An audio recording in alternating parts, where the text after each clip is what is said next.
Hi, it's me, Chio. Welcome. Today I'll be talking about the common mistakes new writers make. I haven't been writing for long, so I am still fairly new, but I have successfully published and I have gone through these processes, so I know the pitfalls and I know the problems you can easily face. So I'm going to share it with you. I've divided this into three groups: mistakes in your mindset, mistakes in your writing, and mistakes in publishing. I'm going to touch a little bit on each of these groups. That way this video won't extend too long and it will still be helpful to you. So we're going to start with mindset. Number one, writing isn't like other jobs.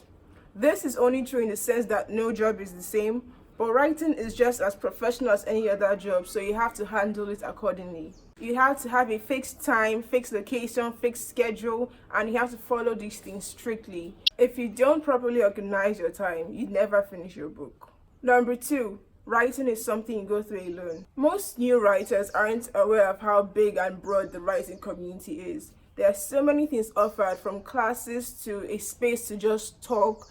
There are so many ways to help writers and so many platforms and people out there helping writers achieve their goals. So if you go into writing thinking you're the only person doing it, you're the only person understands exactly what you're going through, you'd never really grow as a writer, because you won't have the sources or people to pick experiences from and develop your writing. This could lead you to making unnecessary mistakes, something I was guilty of when I started. Number three, you can easily make money from your first book. Honestly, most first books suck, published or unpublished, but you don't know about that because you don't really hear about those books. And even when they get published and become a hit, it's usually because they are riding off of a title, the popularity of that writer, or a second book that writer wrote. As always, there are exceptions, but the number of rewrites before publishing makes the case for them. Most writers don't start out as famous people. In fact, a lot of writers are hermits, recluses, so they don't really have an audience or fans or people in general who know about their writing. This means that when they do publish, no one is going to be inspired to pick up that book because they just don't know who this person is. There's so many books out there with different writers, so you can't expect someone to pick up your book because you say it's good. Everyone else is saying their book is good. Even when you do traditionally publish and they promote your book, they promote you, and people do pick it up, it could never be as much as the second time around if that first one was good enough in the first place. So generally, you just can't expect profits from your first book. You just have to suck it up and just get your name out there. Give your book out for free. Just let people know that you are a writer, you are in this industry, so that the next time they can pick up your second book, they'd be interested in picking it up because they know who you are now. So let's get into the second section, writing. The first mistake, writing dialogue. This is a common error when you're writing as a new writer. It was a hard one for me too. And it's not hard because the correction is hard to make. It's just hard because you don't realize you're making the mistake. You don't even see it until someone or people point it out to you. When writing dialogue, you punctuate within the quotation marks.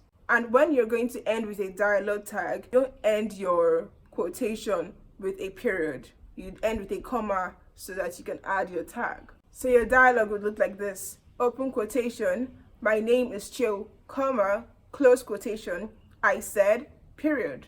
Also, when you have continuous dialogue between two people, it is best to avoid dialogue tags because that's not how a natural conversation goes.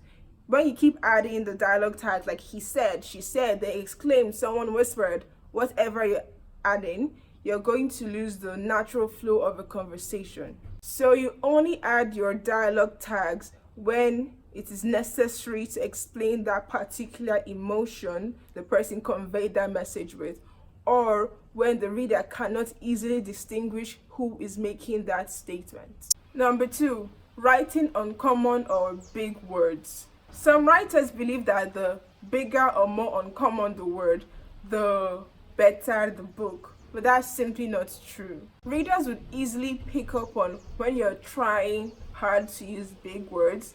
It's nothing more than posturing, and because of that, they would not read your book. Trust me, no one wants to pick up a fiction book because they want to relieve English class. They are picking this up solely for the entertainment value of it. So if you're going to use words that will make them run to a dictionary at every page, scene, sentence, they are simply just not going to read your book.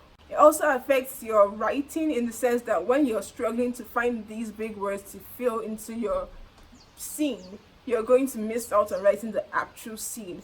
And also because you don't really understand these words you're using, you're going to use them wrongly and make mistakes throughout your book. Number 3, switching tenses. Sometimes when you take a long break while writing, or you're rushing through your book when you're invested in a scene, it's possible to switch tenses from past to present continuous. But some new writers don't notice this problem and they do not correct it, making it harder for the editor or publisher or agents to appreciate their work. And if you choose to ignore this without proper edits and self-publish the book, readers would simply not read your book. Now for the next section, publishing problems. Number 1, thinking you don't need an editor. I've talked about this problem so many times because a lot of writers who self-publish think they don't need editors because editors can be expensive, but that is not true. No matter how good a book is, the one thing that will destroy it is poor editing, so you have to hire a professional editor. Number 2, not knowing what publishing option works for you. You have the traditional, independent, and self-publishing options. Different factors influence them, from money to time to location to content and so much more. You have to do your research to know which one best works for you before you go into publishing your book. Number 3, not understanding the reading community. All writers started out as readers, but for some reason, a good number of us fail to understand the hearts of our readers. As new writers, it's possible to make unprofessional decisions that hinder the bond between writers and readers, like not interacting with readers, pestering for reviews, complaining about bad reviews, going on reading communities, and forcing your book on readers. Reading communities are basically safe havens for readers to connect and enjoy good books, not places to feel pressured to buy books they don't really want. So you have to understand your readers, give them space, and ask them questions when appropriate, and just do things you'd want someone to do to you, basically, because you would never want someone to keep forcing a book down your throat or complaining when you share your own opinion. So you have to respect your readers. So I've listed just a few of the common mistakes new writers make. I hope this list would help you avoid these mistakes and improve your writing and publishing process. That's all I have for you today. I hope you've enjoyed this video. If you did enjoy it, don't forget to give me a thumbs up and subscribe. Thank you for watching. See you next time. Bye.